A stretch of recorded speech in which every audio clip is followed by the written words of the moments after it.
તો આ તરફ ગીર સોમનાથમાં પણ વિશ્વ યોગ દિવસની ઉજવણી કરવામાં આવી। મહાદેવજીના સાનિધ્યમાં યોગ દિવસની ઉજવણી કરાઈ। ગુજરાત રાજ્ય યોગ બોર્ડના અધ્યક્ષ પણ હાજર રહ્યા હતા। જિલ્લા કલેક્ટર અને ડીડીઓ સહિતના લોકો પણ જોડાયા। સોમનાથમાં 3000થી પણ વધુ લોકોએ એક સાથે મળીને યોગ કર્યા।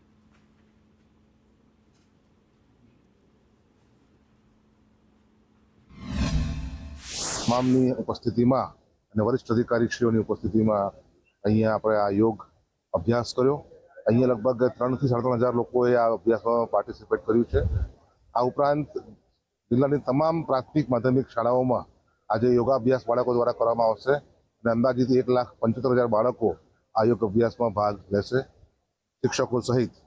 આ ઉપરાંત આપણા જે આરોગ્ય કેન્દ્રો છે, આપણા પોલીસ સ્ટેશન છે, આપણી આંગણવાડી છે, દરેક તાલુકા કક્ષાએ પણ આપણે આ યોગનો એક અલગ કાર્યક્રમ કર્યો છે। આમ સમગ્ર જિલ્લામાં 2 લાખ ઉપર લોકોએ આજે યોગ અભ્યાસમાં, આ અમારો અંદાજ છે, આનાથી વધારે હશે પણ આનાથી ઓછા નહીં હોય, આટલા લોકોએ ભાગ લીધો છે।